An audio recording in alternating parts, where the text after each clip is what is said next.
E aí, meu colega arquiteto e designer, hoje eu quero falar um pouquinho sobre experiência de trabalho e um pouquinho do mercado de trabalho. A faculdade ela é insuficiente, vamos ser bem sinceros aqui. Ela te prepara para ser bom tecnicamente, mas quando você entra no mercado de trabalho falta muita coisa. Então eu imagino que você se esforçou bastante, fez os seus anos de graduação, passou no vestibular, fez suas provas, seus projetos arquitetônicos, tudo que a faculdade consegue te oferecer, mas agora, no final dessa jornada ou no início do pós-faculdade, você tá perdido. Você não sabe o que fazer e o que a faculdade te ensinou não é o suficiente. Ok, eu vou falar um pouquinho da minha história. Durante a faculdade eu sempre fui muito preocupado, então assim, eu entrei na faculdade já sabendo um pouquinho sobre o mundo, do que eu gosto de fazer, conforto ambiental e etc. Claro que eu aprendi várias coisas durante a faculdade também, só que desde o meu terceiro semestre, que foi quando a minha instituição, que eu estava cadastrado, né, a minha faculdade, permitiu começar a procurar estágios, eu comecei. Sempre tive a ideia de que quanto mais experiência eu conseguir adquirir durante a graduação, melhor vai ser para mim. E isso foi me ajudando muito. Ajudou a melhorar minhas notas na faculdade, a aprender sobre detalhamento, conversar com o cliente, várias coisas que foram assim indispensáveis para mim. Só que eu levei um grande de um balde de água fria na minha cara quando chegou no final de tudo isso. Eu passei por vários escritórios aqui da minha cidade, trabalhei tanto presencial quanto híbrido, quanto remoto, tive várias experiências, todas elas tiveram os seus momentos bons e ruins, mas eu acreditava que, justamente por eu ter conseguido criar um bom portfólio, ter várias experiências, aprendido vários softwares, eu teria um emprego de uma forma assim, facilitada quando entrasse no mercado de trabalho. Terminando a graduação, acreditava eu, né, minha bela carinha, que eu iria conseguir um bom emprego quando terminasse tudo isso. E, gente, não foi bem assim. Consegui fazer um bom portfólio, um bom currículo. Quando eu estava procurando estágio, eu consegui escolher para onde eu podia ir de acordo com as oportunidades e com o que estava ali liberado no mercado para mim. Mas não foi assim que funcionou na vida real, no pós-graduação. Eu encontrei vagas horríveis, eu encontrei péssimos pagamentos, eu encontrei várias abusividades, sabe? Pessoas pedindo vários tipos de programa, 2 tipos de programa de modelagem 3D, 2 tipos de programa de documentação. Essas coisas acabam fazendo um conflito, assim, bem na cara mesmo, sabe? E o mercado de trabalho não tava... parecia que não estava preparado para usar as minhas melhores habilidades. E isso foi extremamente frustrante para mim. Fiquei lá me esforçando durante 3 anos e meio, né, que é o tempo de estágio que eu consegui fazer durante a graduação, fazendo aula pela manhã, trabalhando à tarde, tendo aula à noite também, que foi a minha experiência doida da graduação. E imagino que para você não seja muito diferente.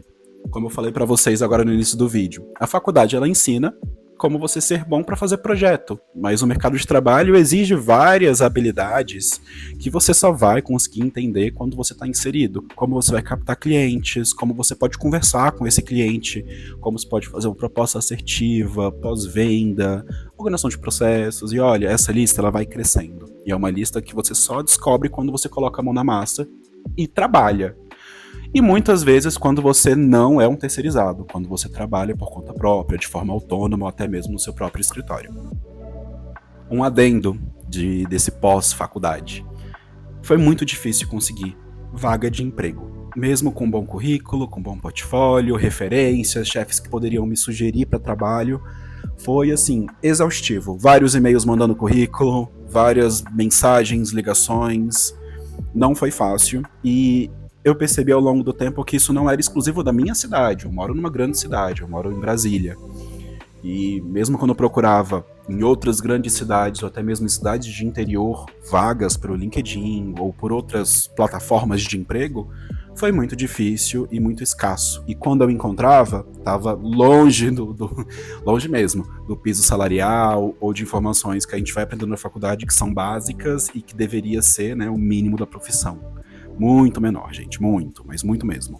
Eu sofri um contraste muito grande. Quando eu estava durante a faculdade, eu consegui vários estágios, como eu falei para vocês, e era muito bom. Eu me sentia legitimamente feliz. O salário era muito baixo, a bolsa estágio era muito baixa, e isso me fazia acreditar que o futuro seria mais promissor do que ele é. Quando eu percebi que as vagas não eram boas no pós-graduação para entrar no mercado, eu fiquei muito frustrado. Eu encontrei vaga de estágio de outras cidades, de São Paulo, por exemplo, que pagava mais do que as oportunidades que eu encontrava de arquiteto júnior. Era uma coisa assim, de outro mundo, e isso deixou muito abalado sobre o mercado de trabalho, sobre como que eu vou conseguir me inserir, o que eu deveria fazer a partir de agora. Para quem não me conhece, a minha vibe é arquitetura de interiores. Eu gosto muito de design de interiores, e por mais que eu tenha também uma paixão por arquitetura, conforto ambiental e várias outras áreas, interiores era a minha praia. Então eu comecei a procurar oportunidades de emprego dentro disso. Além de arquiteto júnior, analista de arquitetura, fui para buscar oportunidade de cadista, de desenho técnico, tentei ser vendedor de loja, tentei até abrir loja, para você ter noção. Então, assim, eu realmente procurei várias opções e oportunidades que o mundinho de arquitetura de interiores pode oferecer.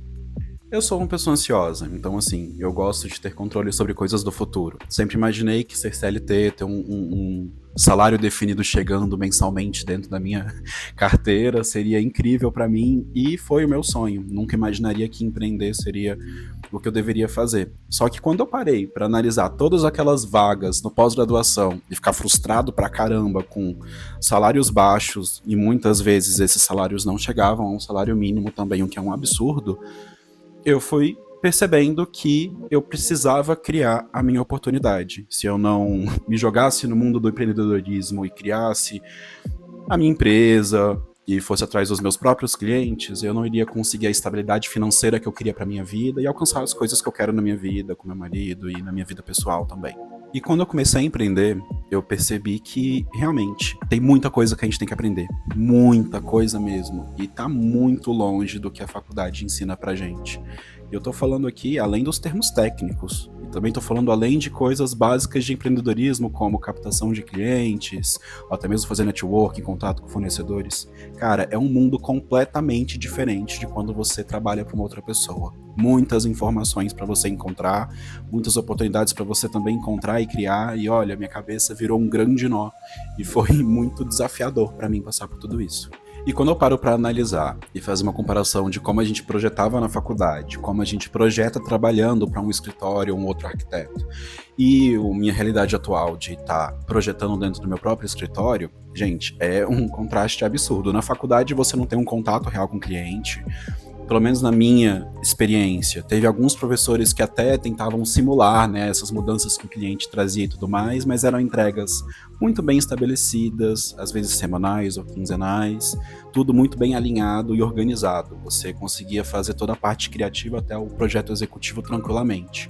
Quando você trabalha para uma outra pessoa, para um escritório, quando você é um terceirizado, ou PJ, ou o que for, as coisas começam a ficar um pouquinho mais complexas. Você está inserido dentro de um processo que tem toda a parte de quando o cliente vem, a modelagem e tudo do processo criativo até o executivo, mas ao mesmo tempo você não está realmente inserido dentro desses processos. Você começa a ter a noção do que acontece, do que existe, de como as pessoas trabalham, mas ainda assim, como estagiário, analista, o arquiteto júnior, você não tem acesso ao que os seus chefes criaram, a empresa criou. E por mais que eu sou uma pessoa curiosa, sou extrovertido, tenho muita curiosidade na vida, gosto de perguntar as coisas, tentar entender as coisas, quando eu comecei a empreender, gente, eu vi que eu não sabia quase nada. Era um mundo completamente à parte. Me esforcei no estágio, me esforcei na faculdade, me esforcei em trabalhos, para perceber que realmente o mundo de você conquistar um cliente, tá desde o início de um processo, fazer briefing, formulário, conversar, modelagem 3D, etc, etc, etc, é muito mais complexo, muito maior do que você imagina, e me frustrou muito perceber que, por mais que eu tinha algumas habilidades que eu desenvolvi na vida, na faculdade, etc., estava longe de ser o suficiente para conseguir empreender com sucesso. Tinha muita habilidade que eu, primeiro, não tinha conhecimento, e segundo, não sabia como adquirir essas habilidades, sabe? É muito difícil e muito complexo. Então, eu quis trazer isso pro início do vídeo, pra gente conversar um pouquinho de uma forma mais próxima, eu e você. E também para você perceber que nem toda jornada é individual, é muito mais generalizado do que a gente imagina. Quando eu conversei com os meus amigos de faculdade, mentoreados e pessoas, fui vendo que muitas dores que a gente sente, muitas dores que eu senti na minha vida pessoal e na minha vida de trabalho, é mais generalizado do que você imagina. E esse é só um de vários pontos que me chamam a atenção dentro de tudo isso. A gente só consegue perceber esse e vários outros pontos quando a gente está empreendendo, quando a gente coloca a cara no sol e resolve descobrir as coisas. Por mais que eu busquei estudar, por mais que eu busquei conversar com pessoas, professores, ex-chefes, chefes, colegas, eu gosto de conversar, né, gente? Eu gosto de conversar e entender as coisas. Não era fácil de conseguir captar o que eu preciso saber, o que eu preciso estudar, o que eu preciso correr atrás. Então, assim, isso gera muita frustração, e quando você não domina esse e vários outros pontos do empreendedorismo, cara, leva a projetos que não terminam, a clientes que não saem satisfeitos, a projetos mal pagos, a você não conseguir enxergar o seu próprio valor, a você não conseguir explorar o valor que você oferece para as pessoas. E olha, a lista também vai crescendo e vai gerando uma bola de neve de questões confusas, difíceis, e que, sinceramente, para vocês, é o que faz muita gente desistir da profissão e desistir de empreender e voltar um passo atrás e trabalhar como terceirizado. Então, assim, realmente é algo que acontece e realmente é muito pesado e difícil de passar por isso. Tem um lado bom de tudo isso, por incrível que pareça, e ele é que você não precisa passar por isso sozinho. Como eu falei aqui várias vezes no vídeo, muitas dessas questões são mais gerais do que a gente imagina.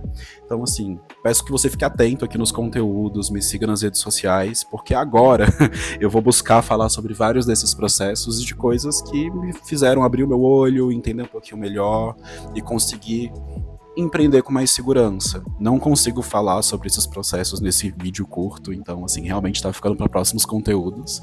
Mas eu queria agradecer você pelo seu tempo, sua atenção e por ter interesse de conversar sobre esse assunto, porque, cara, sendo bem sincero, a gente só consegue aprender algumas coisas quando coloca a cara no sol e resolve conversar sobre isso e aprender um pouquinho com erros e acertos de outras pessoas. E olha, para você não se sentir sozinho nessa jornada, comenta aqui no vídeo, eu não estou sozinho, que aí a gente vai conversar, criar um contato e vamos encontrar outras pessoas que estão passando pela mesma situação que você está passando agora. É isso, amores, beijinho, até a próxima.